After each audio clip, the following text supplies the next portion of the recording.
오늘 우리가 함께 나눠볼 이야기는 바로 성공입니다. 최재현 목사의 강의록을 바탕으로 우리가 성공과 실패를 어떻게 이해하고 있는지 그 다양한 방식들을 한번 깊이 들여다볼까 하는데요. 과연 우리가 정말로 좇고 있는 것은 무엇일까요?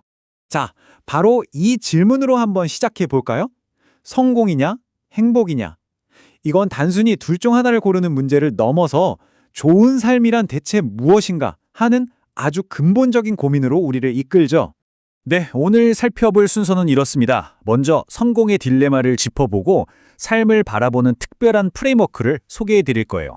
그리고 그걸로 삶의 4가지 사분면을 분석해보고 우리가 빠지기 쉬운 신학적 함정은 뭔지, 마지막으로 대안적인 라이프 스타일까지 쭉 살펴보겠습니다.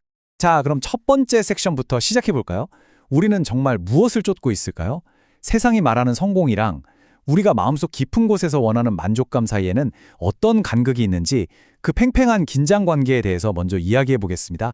이 자료를 보면요, 사람들이 성공을 바라보는 관점이 크게 4가지라고 해요. 그냥 세상이 말하는 성공, 소위 번영신학, 또 금욕주의, 그리고 마지막으로 성경적인 관점, 이렇게요. 와, 되게 복잡하죠? 이걸 좀 더 쉽게 이해하기 위해서 이 자료에서는 아주 강력하면서도 간단한 시각적 모델 하나를 제안합니다. 지금부터 저랑 같이 그 지도를 한번 그려보시죠. 바로 이겁니다. 이번 분석의 핵심 도구라고 할 수 있는데요. 이걸 거창하게 생각할 필요는 없고요. 우리 인생의 오르막과 내리막, 그 경험들을 한눈에 파악할 수 있는 일종의 인생 지도라고 생각하시면 편할 것 같아요. 자, 여기 텅 빈 격자 보이시죠? 이게 바로 그 지도입니다. 지금부터 이 모델을 한 칸 한 칸 차근차근 같이 채워나가면서 개념을 아주 명확하게 잡아보겠습니다. 우선 가로축부터 볼게요. 이게 바로 X축이죠. 왼쪽에서 오른쪽으로 갈수록 우리가 흔히 생각하는 세상적인 성공과 실패를 나타냅니다. 예를 들면 부, 건강, 높은 사회적 지위 같은 게 오른쪽에 있다면 왼쪽에는 가난이나 질병, 실패 같은 어려움들이 있는 거죠. 말 그대로 우리 눈에 보이는 성공과 실패의 스펙트럼이라고 할 수 있겠습니다. 다음은 세로축, Y축입니다. 이건 좀 다른 차원이에요. 이 프레임워크에 따르면 이 축은 신학적인 차원을 나타냅니다. 위로 갈수록 하나님의 은총이나 축복을, 아래로 갈수록 그 반대의 상태를 의미한다고 볼 수 있습니다. 자, 이렇게 가로축과 세로축이 만나니까 4개의 공간이 생겼죠? 이걸 사분면이라고 하는데요. 지금부터 이 4개의 사분면을 하나씩 뜯어보겠습니다. 신기하게도 우리 삶의 대부분의 경험은 이 4가지 상태 중 어딘가에 위치하게 됩니다. 첫 번째 바로 A사분면입니다. 오른쪽 위에 있죠? 이건 세상적으로도 성공하고 동시에 하나님께도 복을 받았다고 여겨지는 상태입니다. 뭐랄까, 모두가 꿈꾸는 가장 이상적인 모습이라고 할 수 있겠네요. 성경에서도 예를 찾아볼 수 있는데요. 이 자료에서는 아브라함을 대표적인 예로 듭니다. 그는 물질적으로도 큰 부를 누렸고 영적으로도 믿음의 조상으로 불리잖아요. 바로 이런 모습이 A사분면이 어떤 건지 잘 보여주는 이야기라고 할 수 있죠. 자, 이번엔 B사분면입니다. 오른쪽 아래에 있네요. 이건 세상적으로는 분명 성공했는데 하나님께는 인정받지 못하는 상태를 말해요. 원본 자료에서는 이걸 아주 전형적인 세속적 성공관이라고 설명합니다. 그러니까 하나님의 축복 이런 건 상관없이 오직 물질적인 이득만 쫓는 상태인 거죠. 성경에 나오는 어리석은 부자 이야기가 딱 이 경우에 해당됩니다. 창고를 더 크게 짓고 자기 영혼에게 편히 쉬자고 말했던 그 부자요. 세상적인 부는 넘쳐났지만 영적으로는 텅 비어있던 인물로 그려지죠. 자, 이제 좀 흥미로운 곳으로 가볼까요? 바로 D사분면입니다. 왼쪽 위에 있어요. 이건 좀 이상하죠? 세상적으로는 실패하고 어려움을 겪고 있는데 하나님께는 복을 받은 상태라고 하니까요. 이게 어떻게 가능할까요?